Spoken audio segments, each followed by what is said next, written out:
Okay guys, so open up your books to section 3.4, starts on page 61. We are going to be kind of skipping around a little bit, but I want you to go over here to page 62 to start.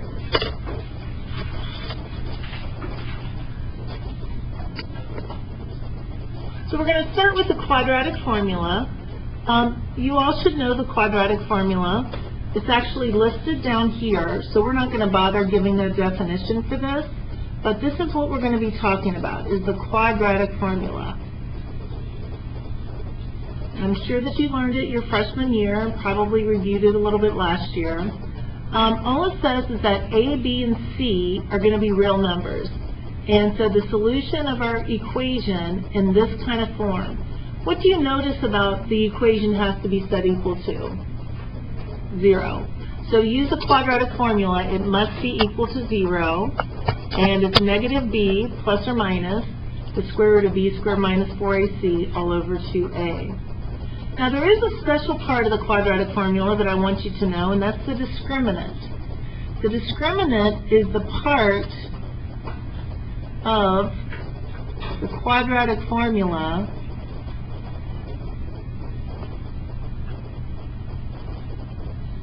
under the radical.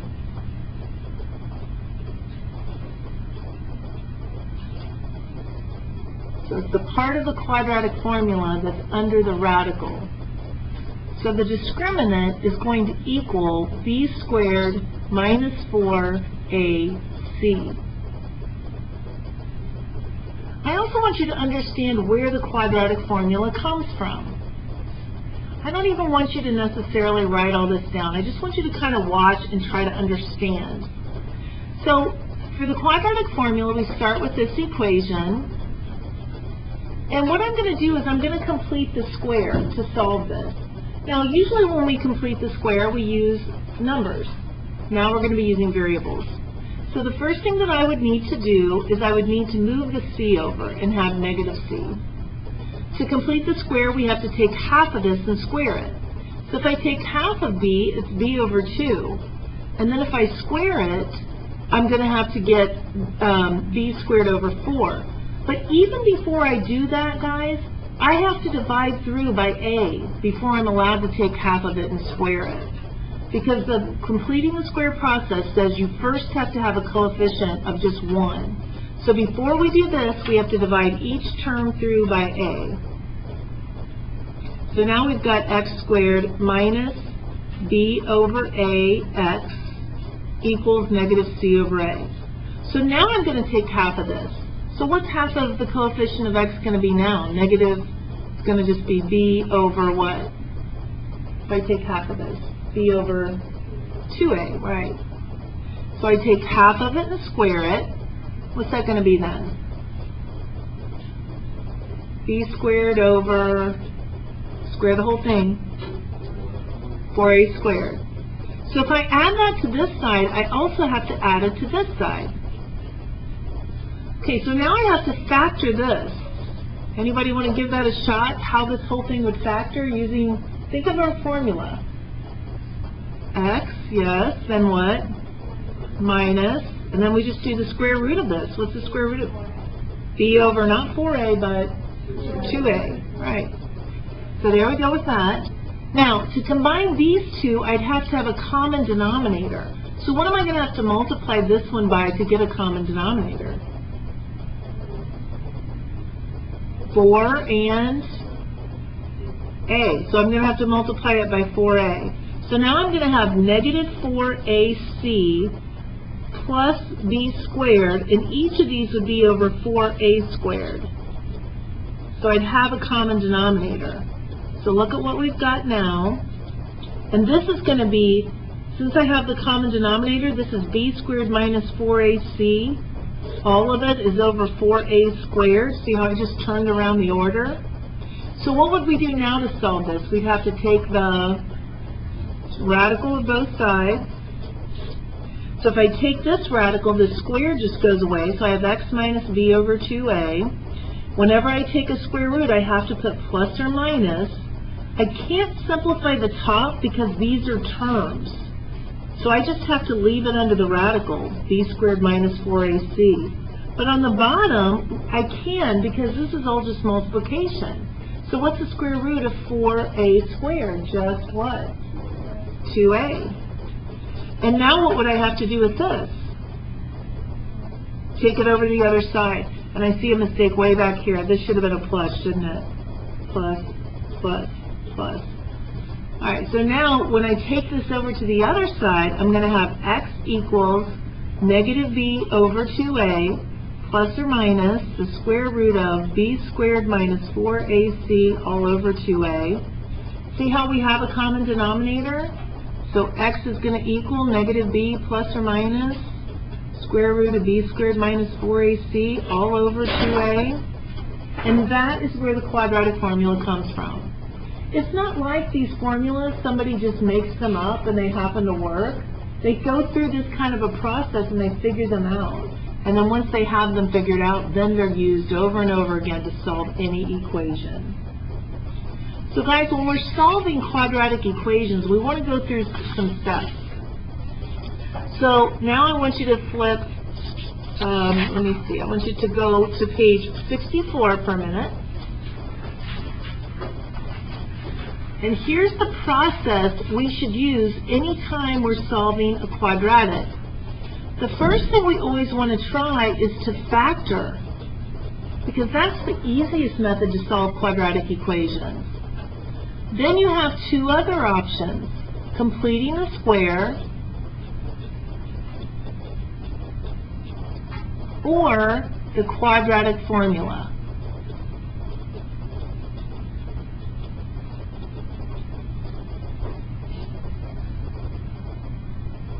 Factoring is definitely the easiest, so that's why we always want to try that first. When is completing the square not so easy? There are two cases I can think of where completing the square gets pretty difficult. Can we think of one way? One time? If you get fractions, yes. And we're going to get fractions anytime that b value is odd. Like if I tried to complete the square here, that's a odd. So I get fractions and I'd have to deal with that. So that'd be kind of tough to do with completing the square. Also though, if there's a coefficient in front of the squared term, then what do we have to do? We always have to divide by that. So that's also one that's pretty tough. So let's see if we can do this one by factoring. If so, we're going to do it. Are there numbers that multiply to be 18 and subtract to be 7? 9 and 2, right? So xx, 9, 2, minus, plus, x equals 9, and negative 2. There would be no reason to use the quadratic formula there. Using the quadratic formula is harder than just factoring and solving. Now, anytime we're going to solve an equation, we have to get a set equal to 0. So before I can even start trying to solve this, I've got to do w squared minus 4w plus 1 equals 0. But everything set equal to 0 first. I'm going to see if I can factor it. If I can, I might want to. Are there numbers that multiply to be 1 and add to be 4? Nope. You're going to have to use either the quadratic formula or completing the square. Completing the square would actually be pretty easy here because of that 4. Okay? But just to get a little practice, let's go ahead and do the quadratic formula. And let's do it both ways. I think that would be a good thing, just to see how we get the same answer. So first we're going to do is completing the square. We're going to take over that 1 to complete the square. I take half of this and square it. What do we get? Everybody? So we're going to add 4 to both sides. So now what's this going to become? W minus 2 squared equals 3, right? And so now we're going to take the square root of both sides. So we get w minus 2 equals plus or minus radical 3. And then we just add the 2 over. So positive 2 plus or minus radical 3. You don't want to have the plus, of course. Okay, now let's do the same problem, and let's just make sure now that we do the quadratic formula. So we need to use this form right there. We're not going to do this one, so we're going to Forget about that. So to solve this one for x, we're going to do negative b. So negative b would be 4. So negative b plus or minus the square root of negative 4 squared is 16 minus 4 times 1 times 1 all over 2 times a, which is 2. So now we're going to have 4 plus or minus the square root of 12 all over 2. What's the square root of 12 break down into? It's 4 times 3, so what is it, everyone? Alright, so this is going to be 4 plus or minus 2 radical 3 over 2. So we're now going to have 4 over 2 plus or minus 2 root 3 over 2. 4 over 2 is 2 plus or minus radical 3. See how we get the same answer either way. Okay? So that's one thing we're going to be able to do. Now I want you to flip back over and we're going to talk a little more about the discriminant and how it's helpful. So we're looking at page 63 now. So, if the value of the discriminant is b squared minus 4ac, and if that value is greater than 0, we're going to get two real solutions. Because think about it. If we had a problem like we're solving and we get x equals, say, 4 plus or minus, and under here is anything that's greater than 0. Can you see how, like if this is greater than 0, let's say it's 4. See how we're going to get two solutions? We're going to have 4 plus 2 over 2 and 4 minus 2 over 2. So anytime this is a number that's greater than 0, we automatically get these two real solutions. And it also means that we're going to have two x-intercepts. But what if we do the same thing? We have the same type of problem going, but now we get a 0 under there. So now our discriminant right here is 0. Well, now we're going to have 4 plus 0 over 2 and 4 minus 0 over 2. How many answers is that going to give you? Just one answer, isn't it? So when that discriminant is 0, we're just going to get one real solution. That also means we're just going to have one x-intercept. And then the last case is if b squared minus 4ac, meaning the discriminant, if it's less than 0. So that would be like this. We're doing the problem, and we end up getting that. If we get something like that under the radical, what's this equal to? What's the square root of negative 4 equal to? 2i. So this would be solved as 4 plus or minus 2i over 2, which would be 2 plus or minus I. So can you see how now we get, what are these kind of solutions called? Imaginary. So that's why this happens. Two imaginary solutions, that also means we have no x-intercepts. Okay? So now back over here to page 64.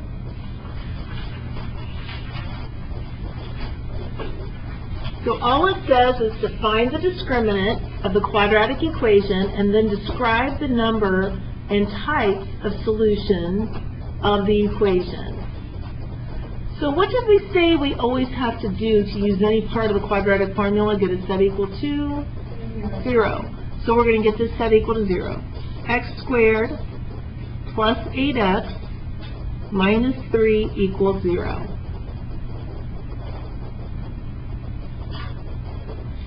We need to find that discriminant. So I want everybody to find that discriminant right now on your own.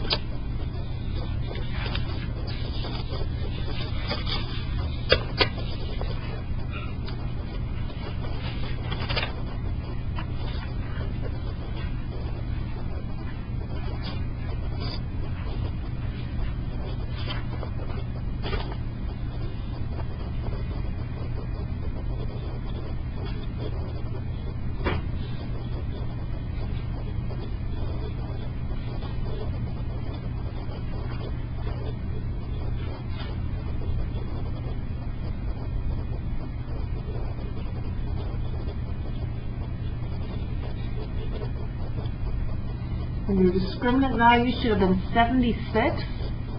And so the types and number of solutions, we would have 2 real solutions. Everybody get that? All right, let's go ahead and take a look at the next one. Again, get a set equal to 0.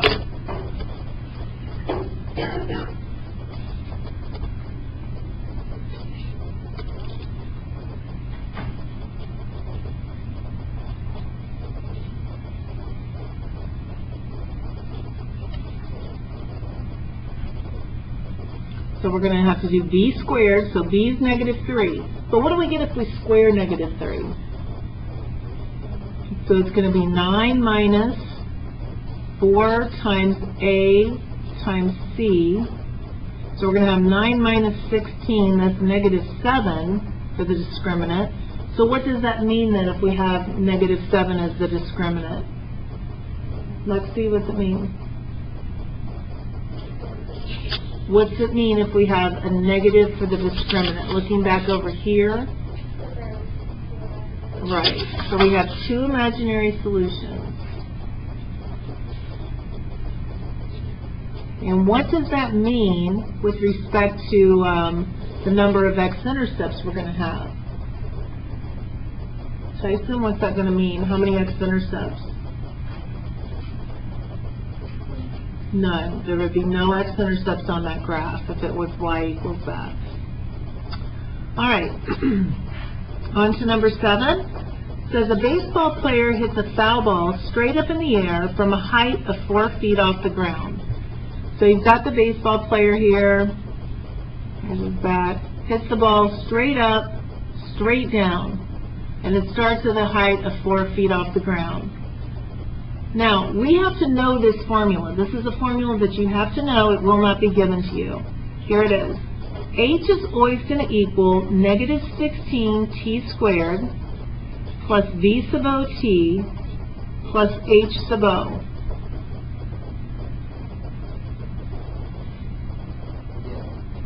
Now, what does all of this mean? Let's talk about that. H is going to mean the height. T is going to be the time. It's always going to be -16 because this has to do with the gravity. V sub o is going to be the velocity at time 0. Because the velocity of an object does not stay the same. Think about it. If you hit a ball up into the air, it's going straight up like this. Say this is the ball. It's going straight up and then down. What does the velocity have to be at some point in order for the ball to come back down? 0. It has to be 0 to straight at some point. So as it's going up, what do you think is happening to the velocity? Slowing down, isn't it? The velocity, it starts off, it's pretty hard, pretty fast velocity, then all of a sudden it's going to be 0, and then the velocity is going to come down. And what happens to the velocity as it's coming down? It gets what? Faster, yeah. Okay, so this is our initial velocity, and this is our initial height. So let's try writing the equation now. So the height at any given time, the -16 doesn't change, t squared never changes. What is our initial velocity for this problem? 85 is going to go in for the initial velocity. T, we don't know. Plus h sub o is the initial height. If it starts on the ground, what's the initial height? 0. But this isn't starting at the ground, so this is going to be 4. So there's going to be the quadratic function that represents that problem. So now the next part. When is the ball 110 feet off the ground? So again, here's the path of the ball. It comes straight up, straight back down, just like that. So we want to know, when is the height 110 feet? At what point in time? Any ideas on what we can do? You are correct. We're going to set the height equal to 110. Now, I said we have 3 ways to solve equations, quadratic equations. 1 is factor, 2 is complete the square, 3 is quadratic formula. But there's even another one that does not involve any algebra. And the fourth way is on the graphing calculator. So we might want to use the graphing calculator on this. The reason we would want to use the graphing calculator here is because we want decimal answers. If the problem says no decimal answers, we're not going to use our calculator. But if we're allowed to have decimal answers, we're going to want to do that. So let's go to y equals. So I'm going to type in my equation, negative 16x squared plus, I forgot the t here, plus 85x plus 4. And then in y2, I'm going to put in 110. Now, if I do my zoom 6 like we always do, here's the way it's going to look. Okay? That is not helpful because I have to know when is the height 110. Look at my window. My y's are my h's, are my heights. What am I going to have to make this y max if I want to see 110? At least 110, right? I'm going to make it even higher. Let's make our y max 200. So here it is. Okay? Now, here's the way it looks.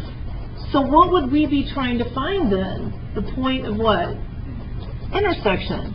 So we go to second, trace, calculate, intersection. I want to be close to that first one. I can't even see my cursor yet. I'm always looking at these y's. I want it to be close to 110 for y. So I'm going to hit enter, enter, enter. And right there's one answer. So one of them is going to be t equals 2 seconds. Okay, now let's find the other one. Second, trace, intersect. Now I got to get closer over to the other one or it's going to find the first one again. Enter, enter, enter, 3.3125.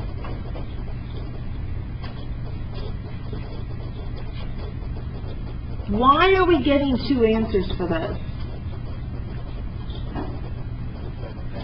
Yeah, it's going to be 110 feet on the way up, then it's going to be 110 feet on the way back down.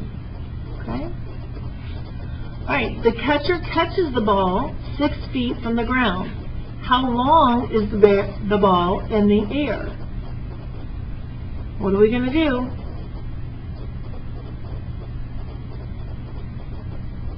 Anybody know?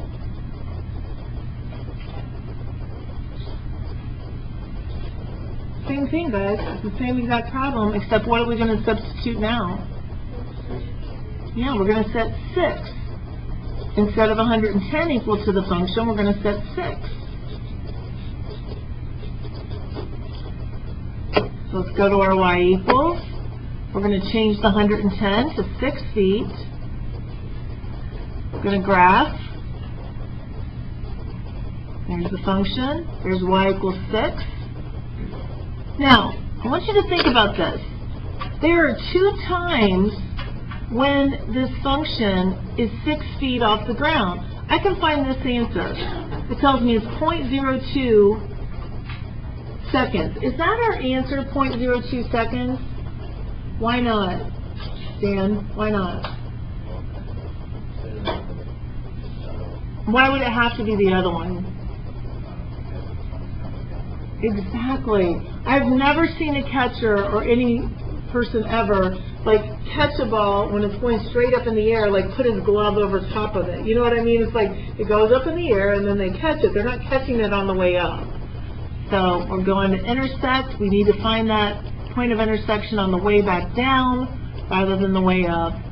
Enter, enter. Oopsie. Go back there again. Second, calculate. 5.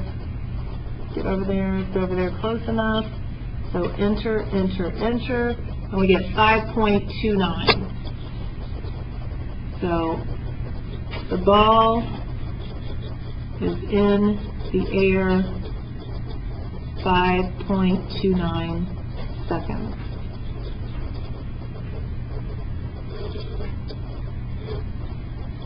Questions over any of this? So on your quiz tomorrow is really over the factoring, completing the square, and then graphing calculator. You might want to use on some. If it says no decimals, you cannot use a graphing calculator because it's only going to give you decimal answers. You may also use the quadratic formula if you'd like, but you know, probably factoring and completing the square are going to be the best methods for those. Okay, you do have an assignment on your assignment sheet, but that's not even due until next block day, which would be Wednesday, so it's not due tomorrow.